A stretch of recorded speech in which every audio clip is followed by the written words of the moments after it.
SIP नहीं है सही, ये जो मैंने सेंटेंस अभी आपके सामने रखा है और आपने जो थंबनेल पे अभी देखा है, तो इसमें आपका ये वीडियो में पूरा कंफ्यूजन दूर करने वाला हूं। कब किस टाइम पे एसआईपी सही नहीं है और किस टाइम पे एसआईपी सही है। अभी अगर हम पास्ट 30 ईयर का अगर डेटा देखें तो पिछले 30 साल में इंडियन मार्केट ने सबसे ज्यादा रिटर्न हमें इन्वेस्टर को प्रोवाइड किए हैं। अब बात शॉर्ट टर्म की आती है तो कभी कभी 2 साल 3 साल भी कुछ जीरो रिटर्न या माइनस में रिटर्न दिए हुए हैं।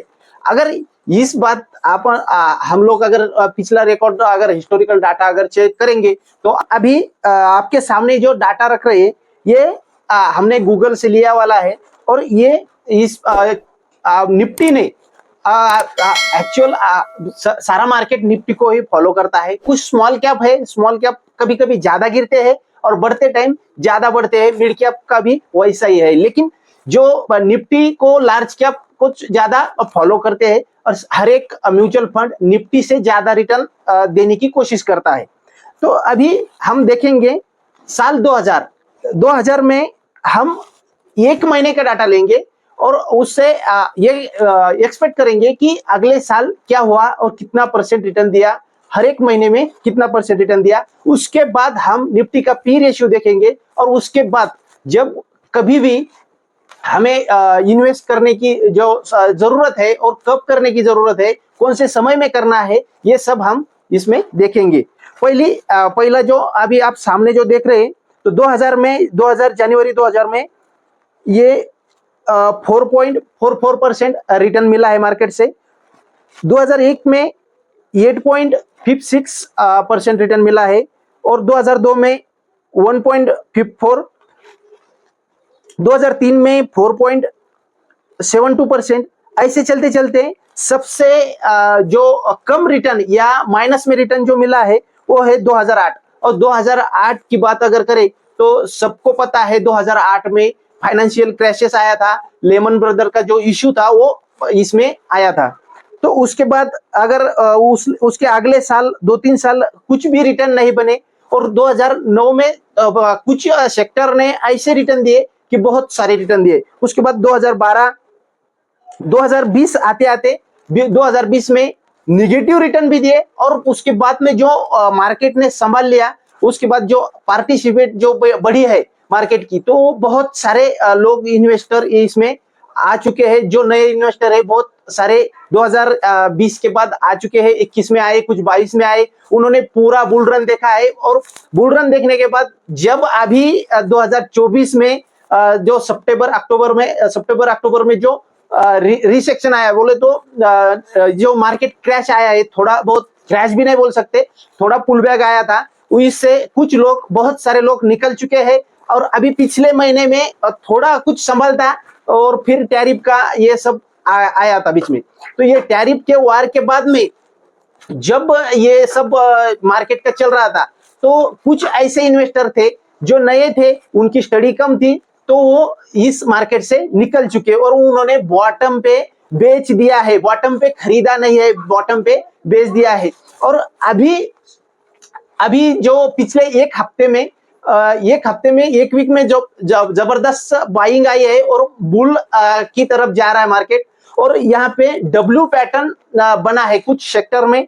कुछ सेक्टर जो ऐसे जैसे कि बैंकिंग, फाइनेंशियल सर्विस, ऐसे सेक्टर जो है ये टॉप पे है। अभी हम बात करते हैं एसआईपी कब करनी चाहिए, कब नहीं करनी चाहिए और कितने टाइम पे करनी चाहिए, कितने समय के लिए करनी चाहिए।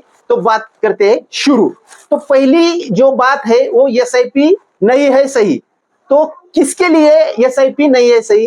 तो पहली बात है जिसको शॉर्ट टर्म में रिटर्न चाहिए, जिसको पीछे आगे 5-6 महीने में, 1 साल में, 2 साल में, जिसको ये जो आप जो पूंजी लगा रहे हैं, इस पूंजी की जरूरत है, इस पैसे की जरूरत है, आपके कुछ एक्सपेंसेस होंगे, तो इसमें नहीं लगाना चाहिए। क्योंकि अगले 2 साल तक, 1 साल 1.5 साल तक मार्केट गिर ही सकता है और नीचे ही रह सकता है।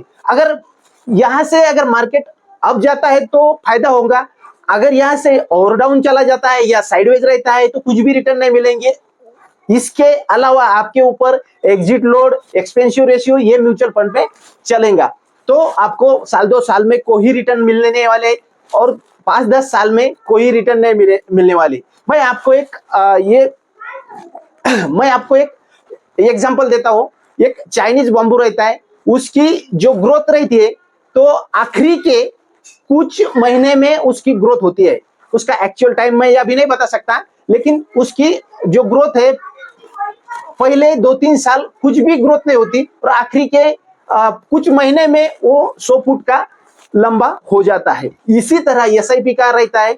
एसआईपी यानी म्यूचुअल फंड आप इन्वेस्ट करो या ईटीएफ में करो या आप इसमें शेयर्स में करो, डायरेक्ट शेयर्स में भी एसआईपी कर सकते हैं।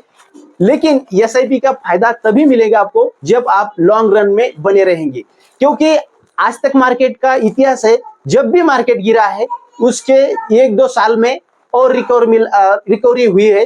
तो जब मार्केट गिरता है तो बहुत सारे लोग एसआईपी बंद कर देते हैं। ये बात बिल्कुल गलत है।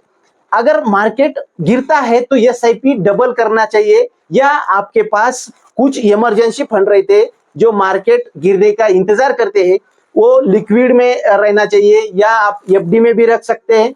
तो वो फंड अभी ऐसे गिरावट में डालना चाहिए, तभी आपकी एनएवी बढ़ेगी, आपकी जो क्वांटिटी बढ़ेगी म्यूचुअल फंड में, और वो जब मार्केट रिकवर होगा, जो फास्ट रिकवर होगा, तब आपका जो पोर्टफोलियो है वो बहुत ज्यादा बढ़ सकता है। तो दोस्तों, आज के वीडियो में मैं आपको और ज्यादा ये बताने वाला हूं कि कैसे जो पी रेशियो है, प्राइस टू अर्निंग रेशियो, ये सब जानते होंगे या सुना होगा। तो पी रेशियो जो निफ्टी का रहता है, वो पी रेशियो अगर हाई चला जाए तब आपने प्रॉफिट बुक करना चाहिए। आप प्रॉफिट कब बुक करना चाहिए था, अभी फिलहाल मार्केट का जो बोल रहा हूं मैं, तो आप प्रॉफिट जुलाई से लेके अगस्त तक, आप सितंबर तक आप प्रॉफिट बुक कर सकते थे, नवंबर तक बुक कर सकते थे।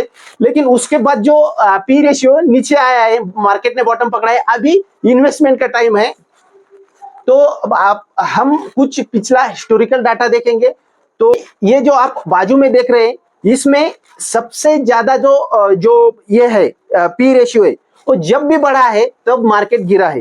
तो अभी तक जो पिछला रिकॉर्ड है 2000 साल में पी रेशियो 26 के करीब आया था, उसके बाद मार्केट गिरा।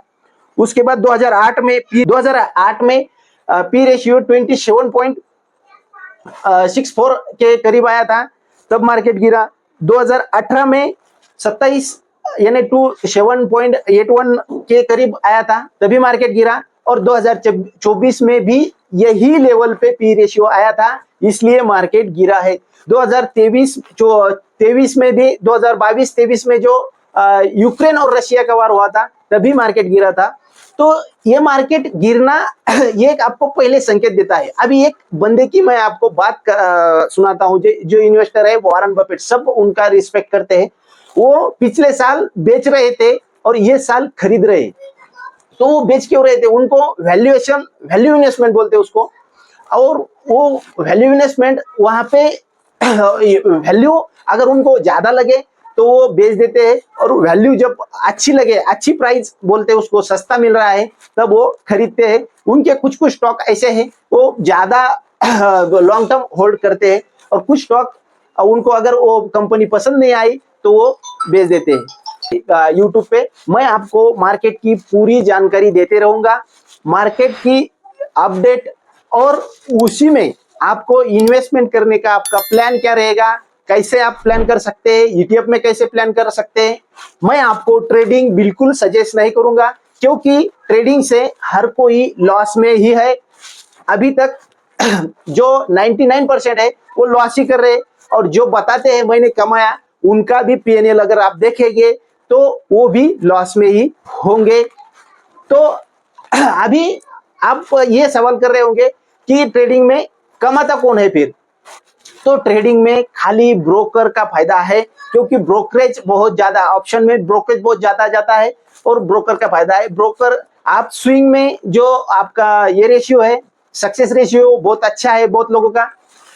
इन्वेस्टमेंट में तो 99% लोगों का रेशियो अच्छा रहता है, और ट्रेडिंग में 99% लोग लॉस करते हैं। तो हम क्यों ना 99% जो सक्सेस रेशियो है उनके साथ चलें, या 60% जो स्विंग ट्रेडिंग का रेशियो है उनके साथ जाएगी। तो इस चैनल पे ये मेरा पहला वीडियो है। अगर वीडियो की जानकारी आपको अच्छी लगे तो लाइक कर दीजिएगा और चैनल को सब्सक्राइब कर दीजिएगा। मिलते हैं फिर नेक्स्ट वीडियो में। Bye bye.